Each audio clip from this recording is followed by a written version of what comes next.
Yo. Oh my God. What's the problem, bro? You asked me to start this episode, and now you're already judging me on my intro. I don't get it, bro. I can never win with it. What's going on, everybody? Welcome back. Professional face. No, we got to switch it on, right, bro? Right. 193. 193. I'm personally excited about reaching the 200. The 200 mark? The 100 was big time for me. I think I did that episode. I think I was the one being interviewed on that. I think I started working with you, towards the 90s. Was it? Or maybe just past the 100. I think it was just past the 100. Just past the 100. Yeah, so we got the Rico recaps started after episode 100 there. And that past the 100 was probably like a year and a half ago or two. Imagínate. Wow. Episode 193, Love It, Don't Chase It. As usual, I have Left in the Dark. Pablo, he's got something cooking, and then he's just like, Andres, I don't think you're good enough to not tell you what's going on. And of course, I'm like, challenge accepted. I'm doubling down. Let's do it. Let's ride. So, Mr. Wiseman, tell us, what does Love It, Don't Chase It mean? Love it, don't chase it. So, let me start with a little story. So, I like stories. Stories are good. We learn through stories. This is true. Yes. This is facts. true. This is true. Story time. Story time. So, I was dancing the other day. I was dancing en línea. I was in a normal social, like where we dance casino. Usually here in South Florida, I wouldn't say casino is the normal or like the predominant style, but definitely towards like Kendall, Doral area. I think that would be the more dominant style, I would say, maybe. More people dance it. Very, very geographically centered. Okay, está bien. And I was just dancing normally. When we dance here, we dance casino. We're specialized in salsa, especially in casino. Mm-hmm. At least I am. But I was dancing, and I decided that day I wasn't gonna dance casino. I was gonna dance LA style salsa, which for you guys who don't know, is basically a salsa that is dance 1, 2, 3, 5, 6, 7, same as Cuban style salsa, but instead of being danced in a circle, is danced in a line. So the lady is always inside of that line. The guy can get out sometimes to kind of help out, but it's usually danced in a line.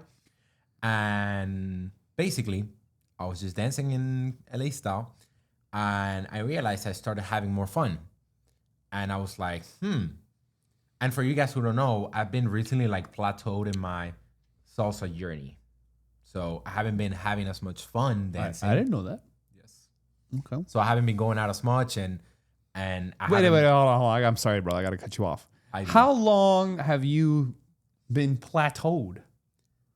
I would say like a good month and a half or 2 or 3, más o menos. Whoa. There's a big difference between a month and a half and 3 months. I would say it's probably been about since March.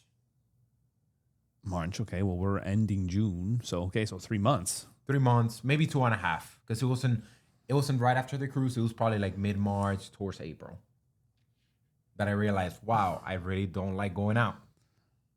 Oh, well, that's okay. So you're saying that those kind of came in. You okay? Well, I guess that okay. So you stopped going out when you felt that you were on like plateauing. I didn't even know that I was plateauing, and that's funny because I felt a plateau before. It was more like why am I going out? I'd much rather stay at home and just sleep or watch something or do extra work. I think it's piecing together in my mind now. Love it, don't chase it. Okay, go ahead. And so I was dancing a little bit of lay style, and even though I wasn't like, oh my God, this dance is amazing, like I want to dance more. Usually when I've been dancing casino lately, it's been like, oh my God, I gotta dance again. Like, oh my God, it's the next song. Like, let me just sit down and watch people dance. Like, and I kind of sound like an old man right now. But I'm having a blast. Yeah. It's wonderful. I was just chilling there, and I don't have to be smiling and just watching people smiling, having a good time. But then I started, I danced on a lay style. And for those of you that don't know me, my predominant style is casino. I already said it, but I'm not as good in a lay style. Even though I I kind of dedicated like a good 6 months to like kind of learning it. And you said that in this dance you were having more fun, or you had more fun. Yeah, compared to like my usual dances right now, I was like, okay, this is nice. Okay. I'm actually enjoying this. And I'm basically saying this because I was actually thinking about this like maybe yesterday, and I was like, like, why am I not having fun? Why am I not like liking this? And of course, You asked this question after the dance? yes, but this dance was like days ago. It was probably like last week. Okay, so then you're reflecting on. Okay, My dance was like maybe it was like brewing in my head. okay. And it just came yesterday, and I'm like, Is this? I'm so sorry. Is this one specific dance, yes. or was it a series of dance? Because you said that you danced Maybe. LA that night. Like you decided to focus on that style that night. I think it's been like a buildup of evidence. Like I've had a buildup of evidence. Like, oh, I'm not enjoying these casino dances, but oh, I am kind of enjoying these LA dances a little bit more. And I think I was kind of thinking of like, maybe I don't like casinos much. Maybe I just don't. I like LA style better, and I'm just changing what I like now. I've been trying to explore new dance styles. Like I've been meaning to take like a swing class to like go to roundup and like dance. Super dope. I know you also were taking I've been doing like research with Hustle. hustle. Yeah. Exactly. So kind of expanding a little bit more. But I came to the conclusion that it wasn't about the style itself. I would have had as much fun, if not more, doing something like swing, which is completely new to me. I've never danced it, because I figured out that it's not about, yes, I enjoy dancing, but for me, a lot of enjoyment comes from knowing I'm making progress, I'm getting better, and that I'm making progress, that I'm moving somewhere. I'm improving, if that makes sense. And I feel like I've been focusing a lot on improving my teaching, and I'm super motivated with that, but not as much on my dancing. I've kind of abandoned that because I'm good enough, kind of to say. Okay, so I guess for a scientific question, were you having fun learning or studying your like talking about your growing in your teaching? Were you enjoying that in researching that and learning that? Like, let's say, okay, so you were not, I guess you could say you, in short form, you weren't growing per se in your dancing or focused on growing in your dancing. You were focused on growing in your teaching. Were you enjoying yourself learning about the teaching? I didn't enjoy it as much as learning dancing, but okay, well, dancing I would imagine is just in general more fun. It's way more fun. Okay, but the other part is too that there's less people around me that know how to teach salsa. So I have less people to connect with. There is also less chances to improve your teaching. You can do 20 dances in a night and you could get a lot of little improvements. Keep in mind, guys, remember Pablo is 20 years old. 20 dances is a night. Okay, just be careful. You're exercising regularly. Do not. What you hear here, don't do it at home or whatever. Go on a legal statement. You're gonna see me at 25, no knees. Yeah. Still dancing 20 dances tonight. Oh my God. Okay, go ahead. I'm sorry, bro. That's okay. Good. Oye, shout out to Alba porque ella también hace my 20 God. dances Yes, a night. the founder of Salsa Kings is, I believe, over 70 at this point and dances more than all of Miami combined. It's a beautiful, beautiful thing to see. Genuinely. Every time I go out, I see her there. Yeah. Every time. This is awesome. It's awesome. We were talking about journey, enjoying the learning process for teaching. You're saying that it wasn't as fun as learning on the dancing. No, of course it's not as fun, but I think making progress in anything is always fun. Like if you go to the gym and that's what I'm asking. Yeah, okay. Yeah, like you go to the gym and you're doing 45 pounds each side of bench press, like one plate, and then you start doing like 45 pounds and like a plate and like a little 10 pound on each side. Like it's not super big, but 10 pounds in each side is progress. Like you feel like, oh my God, I'm actually working, you know? Okay. So I guess it's just kind of like the same premise that, yes, salsa can be enjoyable by itself and it can be a good experience, but I feel like a lot of people, and I'm not going to say especially guys, because I used to believe that. I think a lot of the ladies are also very goal driven. and that's respectable, some people look down upon it. That's Oh, so are you saying that you were or you're attributing a lot of the fun that you had that night, specifically outside of that little plateau or the feeling or whatever, you're attributing it to the opportunity of learning something new, or that you're growing in something that you're perhaps a little bit weaker in? Is that what you're saying? I'm gonna do you one better. Okay. I feel like I was having fun and I was excited because it was hard. Okay. So the challenge. Because casino is, I wouldn't say easy because there's still a lot I gotta learn in casino, but of course You're more comfortable. Yeah, once you get really good at something, improving in that thing, it gets harder. So the progress is not as satisfying. But if you're like down here and you just started this other thing and you've only been doing it for like you improve much quicker, it's more motivational, you know? Right. And at this point, especially because if you can be musical or at casino or timba, you can be musical salsa too, and bachata and merengue. It applies to everything. Absolutely. So another example, when I see a hard song tremendo, super complicated, with a lot of drums, a lot of breaks, I get excited. I'm like, oh my God, this is going to be a good dance. I'm not going to be able to do this, but I'll try my best. And I get excited. So when I see a more commercial salsa, which is not bad, it's just different music. But when I see a more commercial salsa, I'm not as excited because I can predict when all the breaks are gonna come. I can tell how the music's gonna go. They're simpler. They're from an artistic standpoint, they're simpler. And that's funny to say because salsa is still pretty complex. Right, correct. Within the range of salsa, which is on the more complex side of music. Yeah, there's always a range at the end of the day. So a simpler song versus a more complex song, and generally, like you're saying, they're more. It's generally the commercial ones are the simpler ones. Yep. But that's interesting. Okay. Boredom. So you kind of capitalized, or you.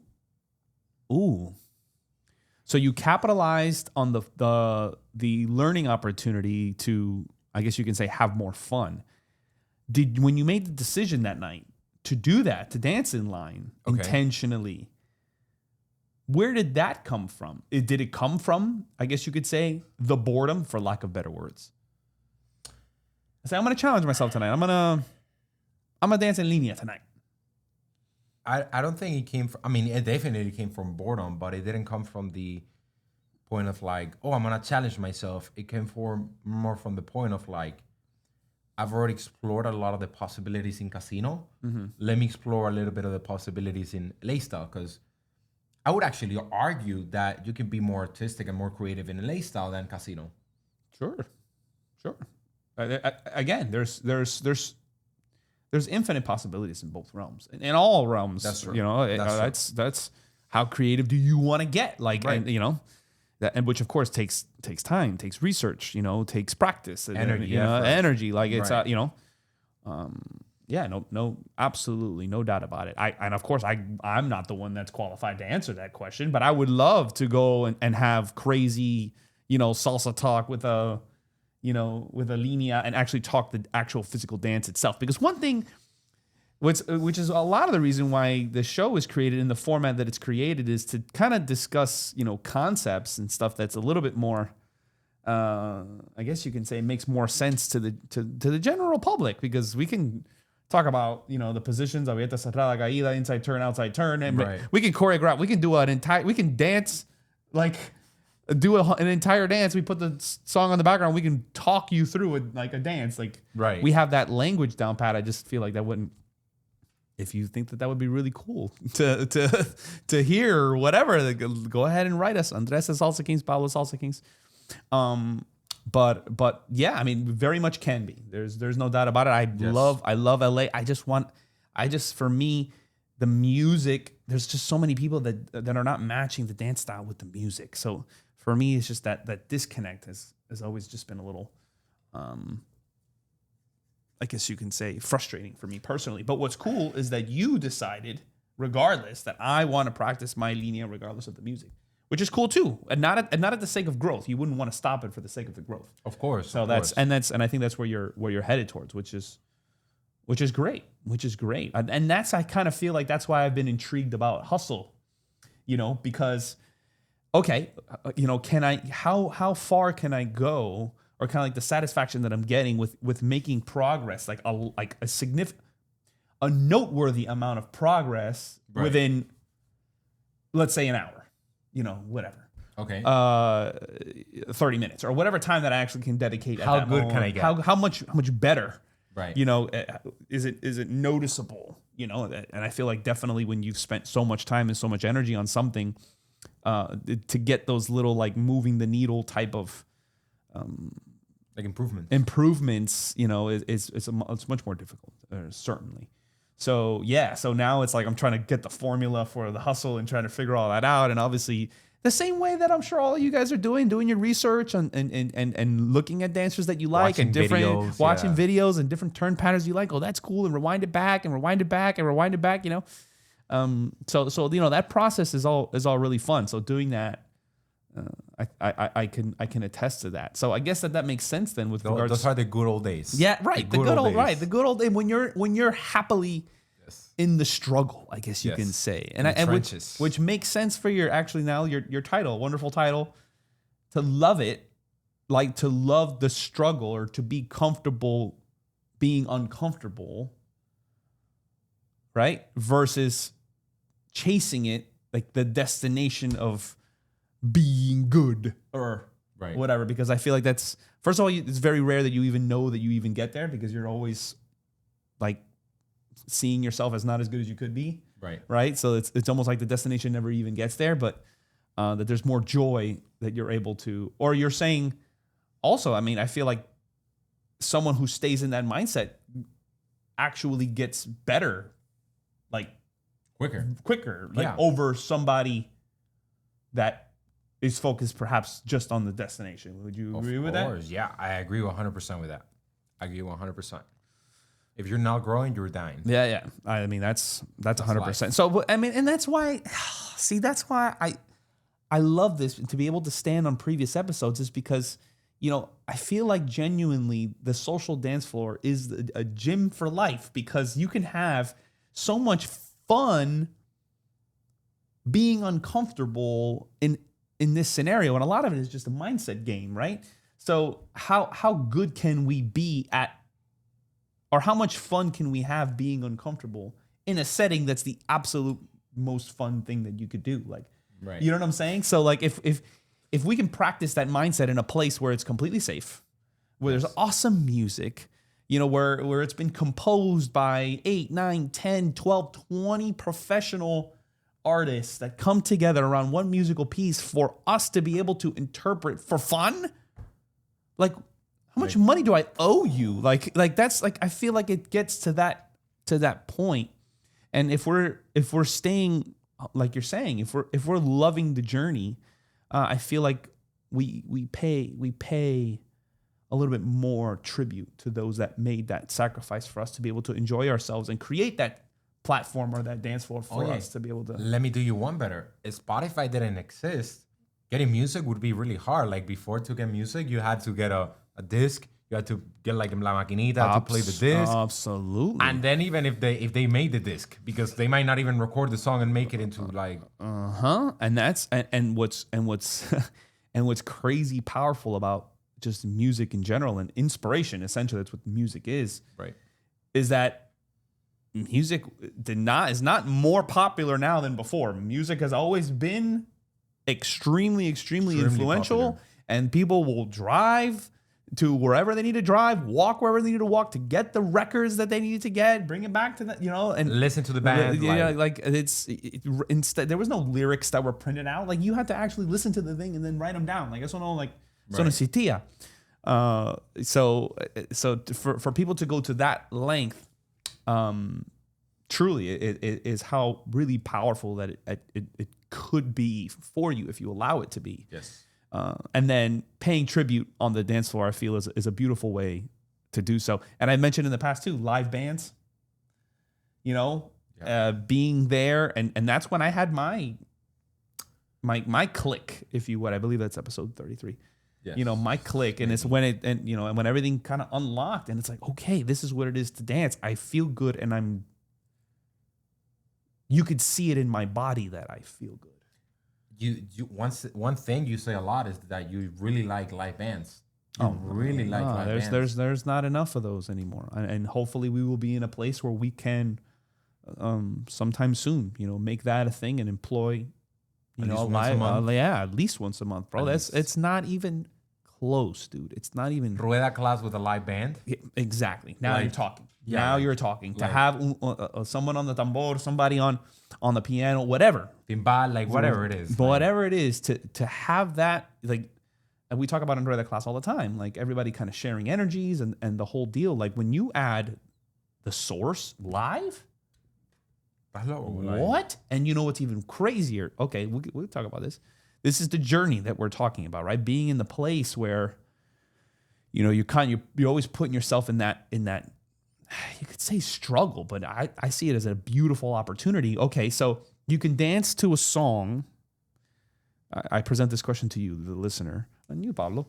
Would you prefer to dance a song that or would you prefer to dance a song that somebody just composed when the musicians are there live performing for you? The second option. All right. Well, that may not be obvious to some, right? So the idea is that, but you could look at that as a struggle. Oh my God. Well, what if I mess up, or what if I don't, whatever? And it's like that's besides the point. You're completely safe, which is what we're talking about. Is to be comfortable in that position. And you'd be surprised at how well you do and what kind of cool, unplanned stuff just comes out if you allow yourself to be vulnerable, yada, yada, yada. Yep.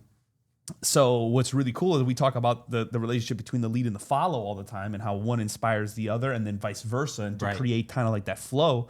That same thing happens if the musician is not stuck. You know how we get stuck in the moves? Yes. The musician can get stuck in the song. Like, okay, I have to follow these notes. Okay, got it. Like in the correct way to compose music. Right. Kind of. So if I was, let's say, jamming, and I think this is what a jam session is I'm just with friends, and then we're all playing music together, and we're not like following a specific song. Like we'll start a song maybe just to get things going, and then maybe just the drums like just leads everybody this way. Okay, I'm taking the lead, blah blah blah blah, blah, and switching it up, and then everybody kind of needs to make it work. And then boom, it kind of shifts over to the guitars, and the guitars take it for a little bit, and they kind of lead the whole thing. The energy, the song, and everything. Correct. Right. So when you can have a musician get inspired from the dancer, and then the dancer gets inspired from the music and how the musician changed for them. You see what I'm saying? And to kind of do that type of, so the way that you know this already, and for those of you that listen, how, the follow can inspire the lead, and then the lead inspires the follow, and then that kind of creates a beautiful, like forever infinite energy flowing infinity. That's what it is. And then of course, when you include the song in there, that's when you have the Trinity, etc. But to do that now, think music, dance couple, and then musician, for example. So the musician would be inspiring the dancers, and the dancers inspiring the it's like musician. Like an infinite. Right. Yeah. Absolutely. So that's what kind of, again, where the art really, really kind of takes place, as long as we're loving it versus kind of chasing a destination. For a musician to just end the song or to finish the song. Yeah, okay, great. You have that piece. That's wonderful. But we're not going to be learning much. And in that process is essentially what we're talking about, which is what you're saying is the source, or a big source, of the enjoyment. Right. And I guess the destination is, or the goal, at least for me, I don't know for everyone, because I cannot speak for everyone. We should ask this to the students. Do it. I want to start asking to the students. Do it right now. Ask these people. What is your goal dancing? What do you want to get better towards? Who do you want to be? Vaya. What is your vision? That's a good one. And I guess my vision is, I think when I started, it was more like, I want to get better socially. I want to be able to have like a cool hobby. Like I want to have fun. Like I want to do something after work. Like I want to do something. Like I don't want to be stuck at my house. I want to do something fun, and I want to but then as I started getting better at salsa, I realized all the other benefits. Like I got a better posture. Yes, I obviously got better at talking to people. I'm an instructor, so that's kind of my job. But the other, I guess, a vision that I have right now is like I want to see how good I can get at expressing the music, and you might disagree with me on this, but I feel like casino is very limited on the amount of expression you can do. But the problem is that other dances like lay style, to take full advantage of them is very hard because you need more technique. So casino, you need less technique, but it's also a little bit more closed. But a lay style, you need more technique, more control, more practice to be able to get good. But I think it gives you a little bit more freedom. I 100% would disagree with that. You're absolutely right. Absolutely. And I might be completely wrong because no, that's perception. That's perspective, and that's totally fine, and everybody has theirs. And I could understand that very much so, genuinely. Like I very much could understand that point of view. What has, I guess, more so the message that I would want to promote is that what you don't find, or what you rarely find, is people trying to actually push and promote casino for it to grow. Like casino can't grow on its own. It needs humans to push the limits. Okay. So the thing is that salsa came out after. So it's younger by default. So younger people are doing it, and younger people in general are more athletic, right? They push it more. So they extend it more. Like I'm going to, from a general standpoint, right? It was what we're talking about. But if you have, a casino enthusiast that's young, that's classically trained, both lead and follow, like what are the possibilities? You see what I'm saying? Like I feel like that type of, I guess you could say, experimentation, like it just hasn't happened yet. So for example, like, shout out to Yoel Marrero, to El Método Ecuador de Casino, one of the very few actual pioneers, and a lot of people don't like what he's doing, how he's doing it. And I think that's besides the point. Like he's doing something. And he's representing himself. Okay, people have opinions on things, and that's totally fine. Everyone can, the same way that he has his right to have an opinion as well. And having been certified through his program, having been certified with the World Salsa Federation, shout out to Isaac and Laura in the International Dance Studio. Again, two very different things. But ultimately, at the end of the day, the point is to just provide education for those that want to be in the struggle, or not want to be in the struggle, but they enjoy them pushing themselves and to grow, that we have, that teachers can offer that, to those that are willing to invest ultimately in their dance, whether it's from a classical standpoint, whether it's for shows and choreography standpoint, whether it's from a social standpoint, whatever it is that they want to struggle in. And I say that word for the sake of the podcast episode. What I mean by the groaning is to get better in. Exactly. Right. But the getting better, just to tie it all in together, like you're saying, the getting better comes through that. I don't know what I'm doing. Right. That uncomfortable. That's what I mean by the struggle. That uncomfortable position. Oh my God, this is new. Right. Correct. Right. And I guess what you're saying is that specifically that night that you noticed that you kind of were able to get out of a slump almost immediately because you decided to put yourself in a place that you were less comfortable in. Yes. And yeah, it was like a challenge. And you've actually given me something to think about, because I just might be not pushing myself in casino because I'm assuming that I'm already done. I'm already learned everything. Hint, you're the young one, bro. You're the young one to inspire the future gen. Oh, I should be doing this like this. Hint. Hint. So yeah, man, absolutely. Like, how are we taking advantage? How are we giving credit to the platforms that have provided for us? Right? It's almost like, okay, let's take it a little bit deeper, as I like to do. Like, our family provided us with a platform, X platform. Right? We need to be leveling up. Like, if we're not leveling up past doing something with the sacrifices that they made, then we're not paying tribute. We're not evolving. We're not helping. Right. Yeah, all the above. all the above, and I think that's a big deal. And then of course making it very, very easy also for people that are starting scratch, brand new zero. We're in a wonderful time of like, YouTube and TikTok, and you can get information like dude, that. you freaking learn things so fast, dude. It's crazy. But again, that's one of the benefits of your youth, I guess you can say. But the dance floor ultimately being a place where you can work on those things that, regardless of YouTube, etc., like they take time.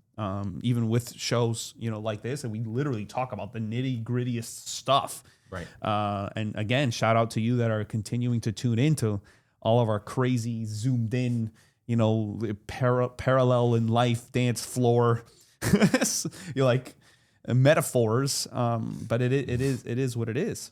And I think it's beautiful. I think it's beautiful. We want to see you guys on Miami Salsa Cruise. Miami Salsa Cruise. Visit miamisalsacruise.com. February 22nd to February 28th.